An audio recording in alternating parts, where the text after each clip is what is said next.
Tapi banting setir ke politik di momen yang kayak begini gitu loh.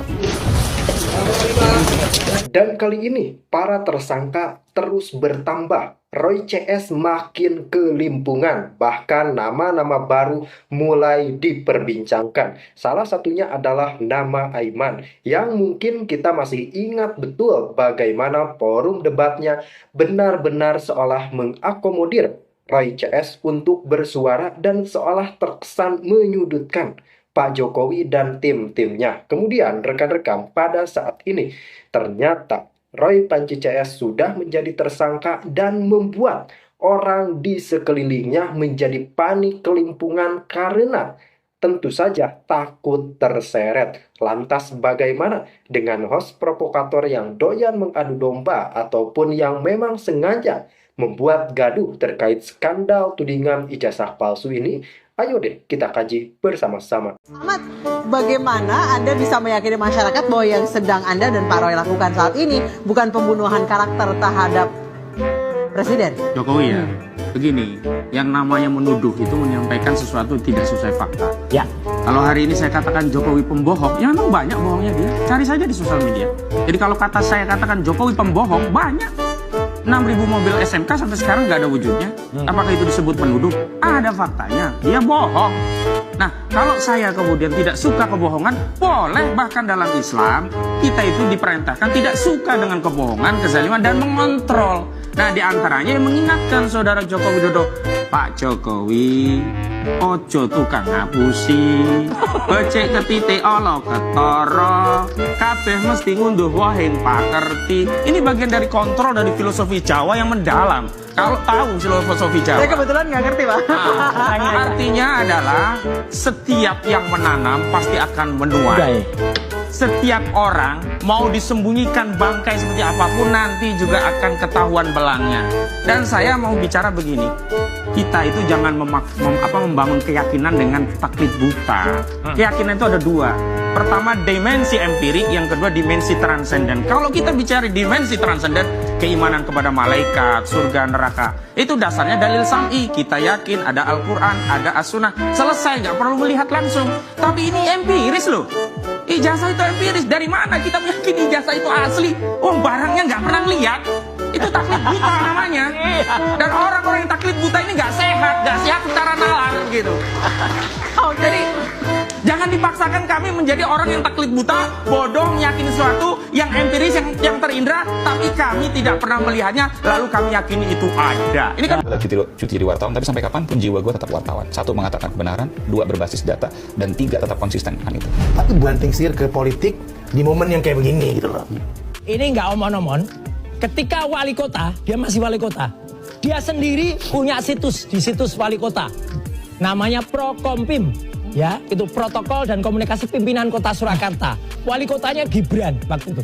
Dia sendiri nulis sejak kecil Gibran bla bla bla bla bla. Pada tahun 2007 Gibran lulus dari Management Development Institute. Tadi ijazahnya tahun berapa tadi? 2006. Ini tahun 2007. Kemudian dia lanjut studinya ke program Insers. Katanya Insers itu matrikulasi. Lah kok dibalik? Ini yang nulis Gibran sendiri. Di situs wali kota Solo. Yang nulis staf, Mas.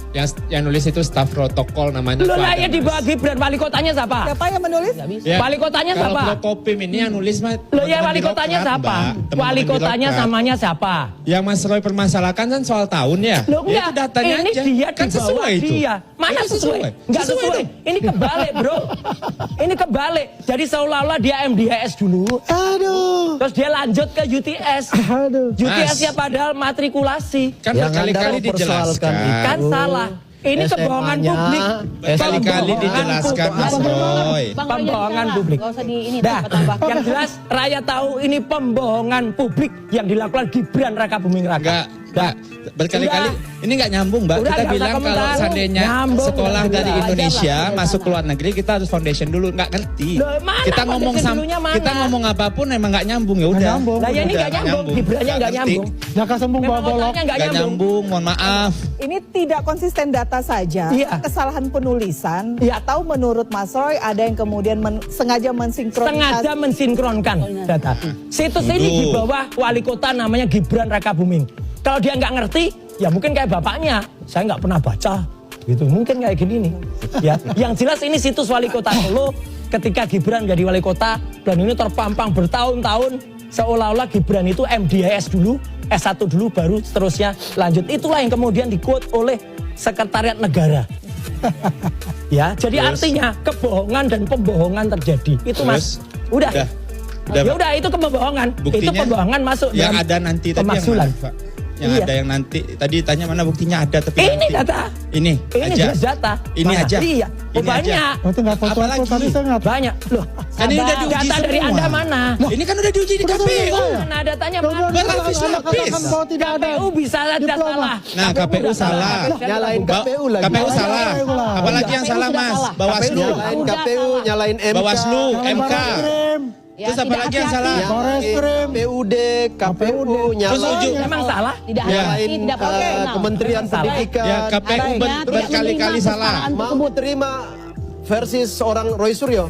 Iya itu yang benar. Oke. Nggak mungkin Anda terima. Waktu kita sudah habis. Kampusnya sendiri, tempat Oke. dia menerima ilmu pun juga disalah-salahin Waktu kan. sudah habis, kita hanya bisa memberikan kesempatan untuk closing statement. Saya mulai bergilir ya dari Mas Faldo dulu.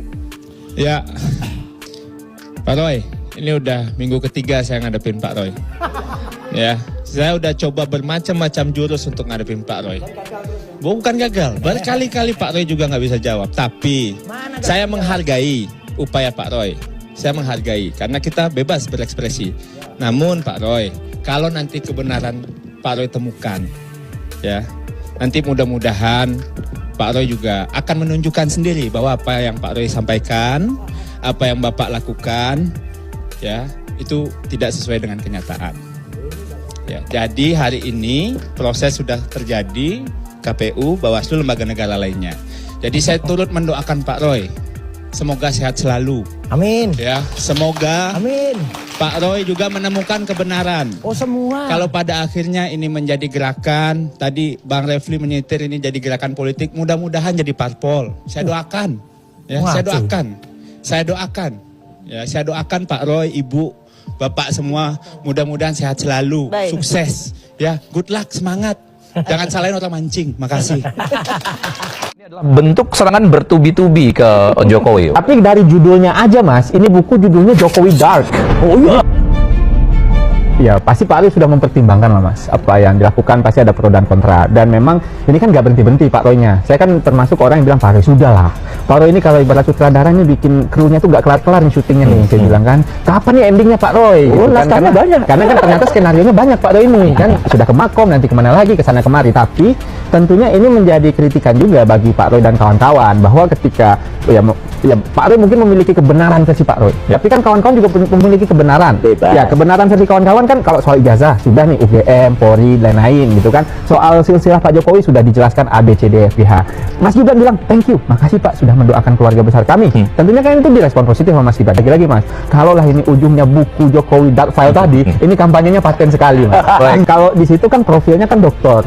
Saya yakin pasti belajar metode penulisan, metode penelitian Mas. Maksudnya profilnya kan orang-orang yang sebenarnya juga ya saya menghormati lah. Setiap orang yang sekolah saya hormati Pak. Tapi di sisi lain Pak, pasti pada akhirnya semuanya akan menuntun kepada yang benar. Tapi kan benar menurut penulis belum tentu benar yang sebenarnya. Tapi dari judulnya aja Mas, ini buku judulnya Jokowi Dark. Oh iya. Ini pasti dark semua isinya. Sesuai dengan sisi-sisi negatif, sisi-sisi ya sesuai dengan judgement penulis Pak Roy, Bu Tifa, ya bisa menebak isinya Mas. Tanpa Pak Roy kampanye jualan apapun, isinya pasti yang sesuai dengan asumsi yang sedang dibangun hari ini. Acara Presiden Jokowi hari ini itu nggak luar biasa, santai terus. Kita mau kemana? Mau ke Coket, mau baru. Oh, saya kira ini presiden.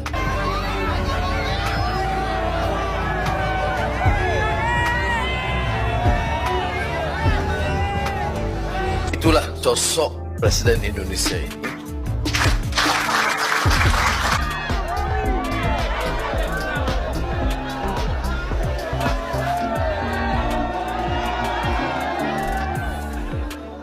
Ada gambar saya dengan Bapak Jokowi. Saya itu sebetulnya sedih. Kalau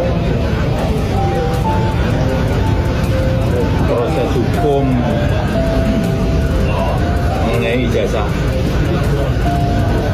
ini maju lagi ke tahapan berikutnya.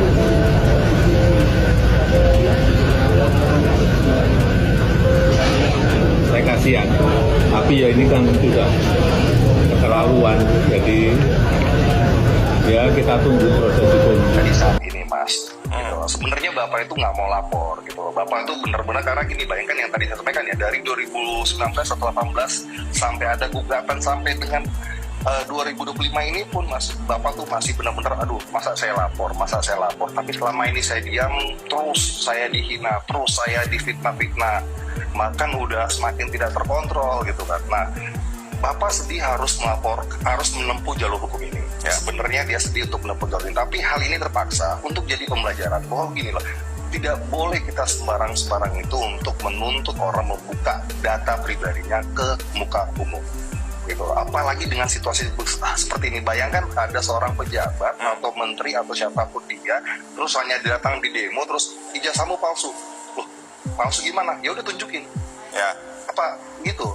Dan Bapak sebagai mantan presiden Indonesia, seorang tokoh bangsa, Bapak harus memberikan contoh, Mas. Kalau memang orang meributkan itu lantas kucuk-kucuk Bapak liatin, besok-besok semua pejabat di negeri ini bisa diperlakukan hal yang sama. Baik, gitu kan. Orang bisa sembarangan aja datang.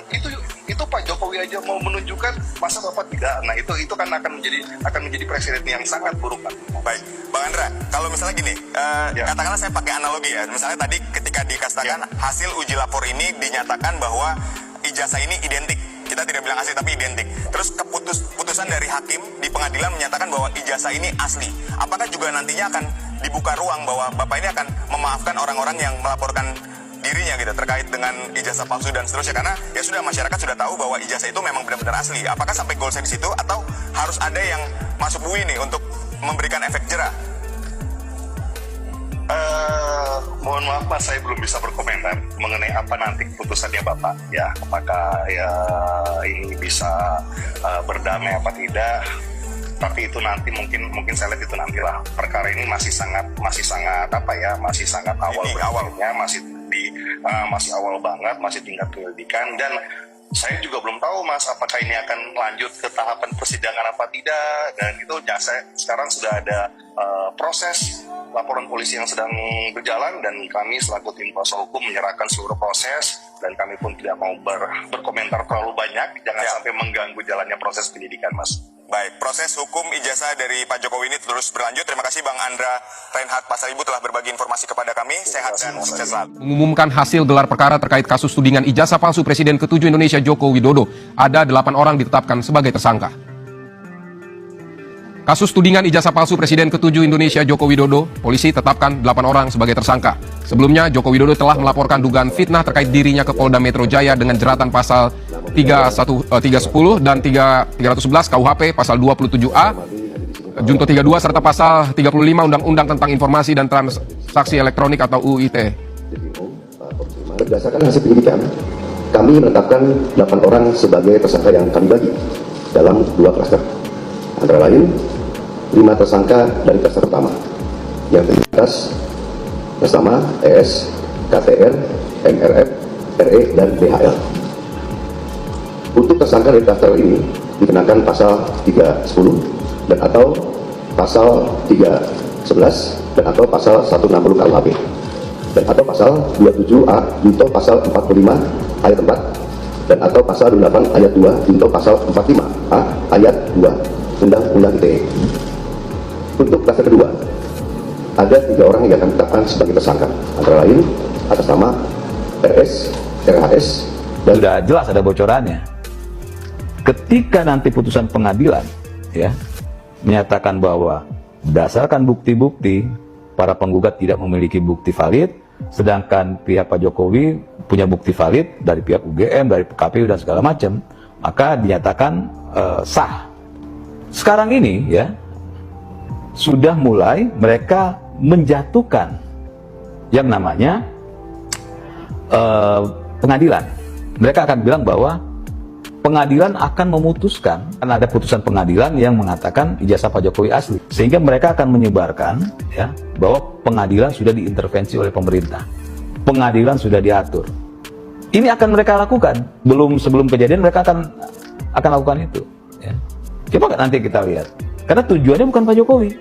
Mereka tahu itu asli, tahu, ya.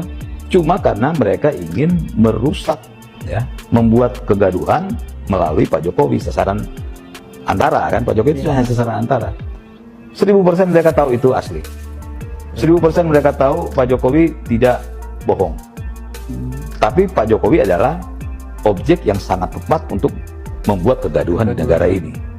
Mereka kan saya bilang, Pak Jokowi berhentilah untuk diam, ya, karena yang mereka tuju bukan Anda, tapi Indonesia. Logika mendasar aja ya, selain pembuktian dokumen dan segala macam, emang bisa seluruh orang di dalam UGM, ya, seluruh mahasiswa tahun itu bisa disetir nggak untuk mengatakan bahwa Pak Jokowi ada kok di kampus? Bisa nggak? Nggak bisa. Segitu banyak mahasiswa, ya, bisa nggak disetir untuk pura-pura mengatakan, oh kami teman Pak Jokowi? Itu logika itu aja sudah terbantahkan. Jadi saya bilang bahwa yang pihak-pihak yang menyebarkan isu ini, yang menyebarkan fitnah, ya, bukan yang menggugat ya. Kalau menggugat kan silakan, ya, itu hak kalian, gitu kan. Walaupun kalian nggak punya bukti apapun, ya. Tapi kan yang menyebarkan isu, menyebarkan fitnah ini, itu mereka tahu itu asli, gitu kan. Tapi memang dilakukan karena supaya tetap terjaga keriuhan ini, kekisruhan ini tetap terjaga. Sudah ada bocorannya. Oh, berarti memang disengaja didesain. Memang disengaja. Dan memang rekan-rekan, kalau kita melihat skandal tudingan ijazah palsu Pak Jokowi, bukan karena perkara ini rumit, tetapi karena mereka terus berkelit dan mereka terus mengelak. Seolah memang apa yang dilakukan mereka adalah kebenaran yang maha benar, kebenaran yang tidak bisa dibantahkan. Padahal yang mereka lakukan tidak lebih dari sekedar manipulasi data, manipulasi teknologi, dan lain-lain. Karena rekan-rekan, ternyata apa yang mereka gaungkan, apa yang mereka fitnahkan tentunya sama sekali tidak terbukti. Dan pada saat ini Roy Panci CS benar-benar dalam situasi yang semakin tersulut, dalam situasi yang semakin sulit. Bayangkan ketika mereka menuding palsu, kemudian melayangkan gugatan, kemudian melakukan debat, ini itu memberikan keterangan-keterangan yang ternyata bohong. Kali ini dituntut balik oleh Presiden ke-7 kita Pak Joko Widodo, naik sidik dan akhirnya menjadi tersangka. Kemudian kita mungkin melupakan orang-orang di sekelilingnya, bagaimana mereka seolah memberi dukungan terhadap Roy CS dengan dalih membela kepentingan rakyat. Tetapi pertanyaannya, rakyat yang mana? Justru rakyat sangat-sangat geram, justru rakyat sangat-sangat sudah tidak bisa mentoleransi apa yang dilakukan oleh Roy CS. Kenapa? Mereka ini seolah terus memberikan panggung untuk Roy CS, untuk tim pengacaranya yang masih tersisa pada saat ini. Kenapa? Ada apa di balik intrik tudingan ijazah palsu ini? Apakah ini adalah agenda politik yang sangat besar, terutama bagi mereka yang memang pada dasarnya tidak suka dengan Pak Jokowi, dan tentunya bagi mereka yang terseret pada saat ini, itu adalah konsekuensi dari apa yang mereka lakukan. Lantas, untuk misalnya posisinya Aiman, kita mungkin masih menanti, karena bagaimanapun juga ya, kalau disebut mengadu domba ya, kita penilaian adu domba tersebut itu adalah penilaiannya masyarakat. Penilaian yang memang setiap orang bisa sangat berubah. Dan tentu saja kalau kita melihat Roy Panci CS di acara tersebut, wah, seolah-olah merasa paling dirinya itu benar. Ketika mereka menyerang pribadi Jokowi, mereka dibiarkan. Ketika mereka menyerang, menghina, mencaci maki Jokowi, mereka dibiarkan. Memfitnah, mereka dibiarkan. Tetapi kalau ada timnya Pak Jokowi menyerang balik Roy CS, langsung tuh panik, langsung ikutan main, langsung lah menyanggah. Ini kan perdebatan yang kalau saya katakan ya tidak sehat. Tetapi kalau menurut Anda bagaimana? Apakah ini masih sehat atau justru tidak? Silahkan tuangkan pendapat Anda di kolom komentar.